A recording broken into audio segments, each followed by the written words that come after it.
Hello everyone, Johnny Retro here today. In today's video I'm going to go through my top 5 hidden gems on the Nintendo Entertainment System. Let's check it out.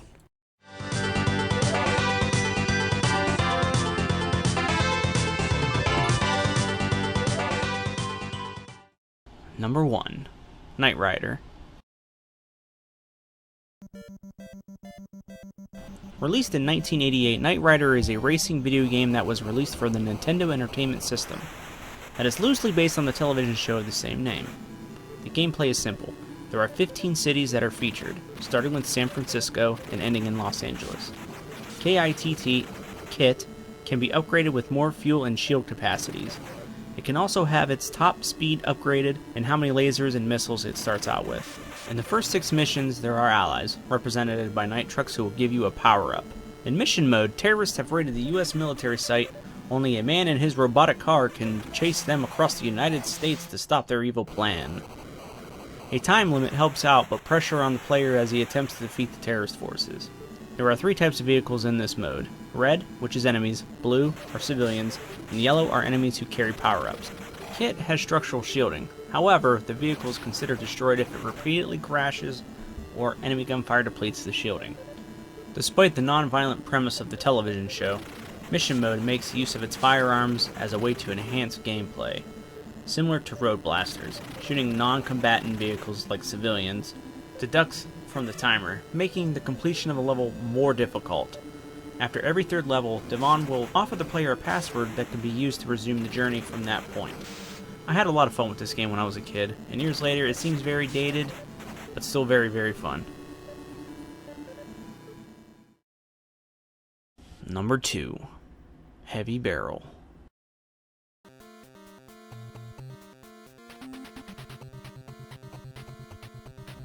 Released as a port in 1990, Heavy Barrel was originally an arcade game released in 1987 by Data East. The premise of Heavy Barrel is that the terrorists have seized the underground control complex of a nuclear missile site, and it is up to the player to infiltrate the base and kill the enemy leader. Players begin armed with a gun with unlimited ammunition and limited supply grenades. Improved weapons and grenade power-ups are made available within the game, either in plain sight or within crates that must be unlocked using keys. Additionally, crates may contain orbs or one of the 6 pieces of a special super weapon. The name of the game is from an in-game weapon. The Heavy Barrel is found in 6 pieces and is an energy cannon capable of destroying an enemy in the game with a single shot, except the final enemy and possibly one other boss that may have required 2 shots. The weapon has a wide arc of fire. It can be fired as fast as the player's trigger fingers permit, but after 30 seconds of its use is exhausted, at which point the player reverts to his previous weaponry. The Heavy Barrel is best used to get past tough bosses. The game only contains enough pieces to allow the weapon to be built 3 times in a single game. I feel that the game is best played with 2 players for some badass co-op. In 2-player mode, whoever collects the 6th piece is equipped with the Heavy Barrel weapon. So if you collect 5 of the 6 pieces and your player 2 collects the last piece, player 2 gets the Heavy Barrel weapon. This game actually is one of my first memories playing a video game. Me and my brother would spend hours playing this game, and I would try my best to play it the right way. I was 4 years old at the time, but now as an adult when I'm playing it, it's pretty awesome. I love this game.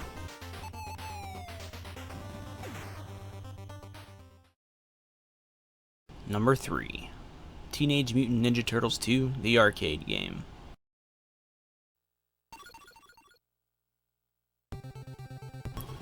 Well, most known port of the game is on the Nintendo Entertainment System, known as Teenage Mutant Ninja Turtles 2, the arcade game, to distinguishing it from the previous released Teenage Mutant Ninja Turtles video game for the NES. The port was released in 1990, and although the featured reduced graphics and only supported 2 players, it also added 2 new stages that were not present in the original arcade version. The gameplay is very similar to Teenage Mutant Ninja Turtles Turtles in Time or Teenage Mutant Ninja Turtles The Hyperstone Heist, which is why I love this game. I didn't play this game until recently, and I find it pretty fun. It's probably one of the better NES games I've ever played on the Nintendo Entertainment System, but it's still pretty good. I like it. Number 4. Blades of Steel. Blades of Steel is an ice hockey game released by Konami for North American arcades in 1987. and it was ported to the Nintendo Entertainment System in 1988. All teams are fictional but based out of real Canadian and American cities. The game is known for its fast-paced hockey action, and especially for the fighting. It is a 1 or 2 player game. When playing against the computer, there are 3 difficulty levels to choose from: Junior, College, and Pro, with Pro being the most difficult and Junior being the easiest. Each team consists of 3 forwards, 2 defensemen, and 1 goaltender. At the beginning of the game, players can select either exhibition or tournament matches. An exhibition match is just one game played against either the computer or another player. Tournament matches are similar to the NHL playoffs. It starts out as one team of the player's choice going against the other teams in a playoff-style tournament. The team that is successful in beating all the opposing teams is awarded the cup. Fighting in the game is initiated whenever 2 players bump into each other 3 times in a row without hitting another player. The 2 players will stop skating and engage in a pre-fight confrontation where they are able to exchange punches if they choose. If a player rapidly punches their opponent during the pre-fight, there is a chance they will knock their opponent down, and neither player suffers a penalty. If mutual punches are thrown during the pre-fight sequence, then a voice yells, "Fight!" The fight screen appears and the gamers take control of their players. During the fight, the player can punch high, punch low, block high, and block low, and is given a health bar of 5 hits. The loser, the first person to get hit 5 times, is given a penalty and sent to the penalty box. The winner is not punished, creating a power play opportunity of 5-on-4 skaters. Up to 4 players can be penalized for a maximum of a 5-on-1 advantage. If a fight occurs close to one of the nets, the referee may break up the fight and call a penalty shot. I'm not much of a hockey fan, but I find this game to be very fun and entertaining. Number 5. Yoshi.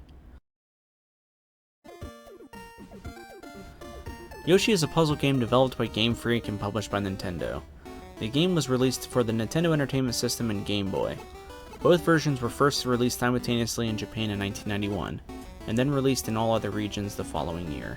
In Yoshi, the player is tasked with clearing monsters from the on-screen playing field. The monsters fall from the top of the screen to build vertical stacks.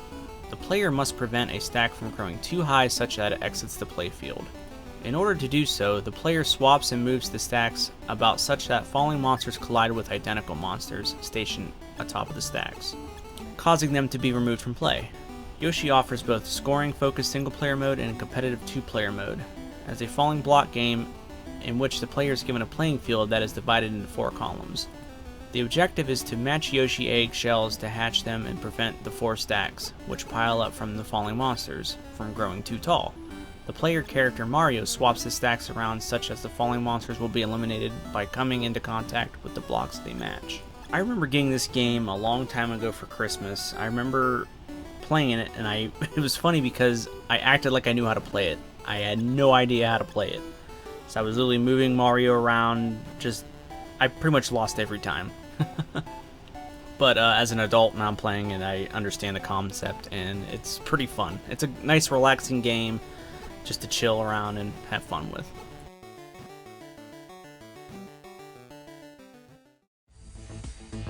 And there you have it, my top 5 hidden gems on the Nintendo Entertainment System.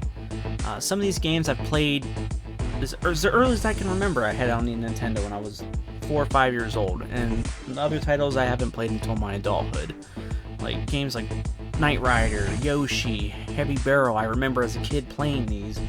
And then games like Turtles and Blades of Steel, I haven't played until my adulthood, but they're all pretty good games, I feel, in my opinion, and I think they deserve to be hidden gems. And that'll do it for me today. If you like this video, please give it a thumbs up. If you don't like this video, a thumbs down. And if you feel like you enjoy my content and other videos, please hit that subscribe button. That tremendously helps out my channel a ton. And until next time, Johnny Retro, ow.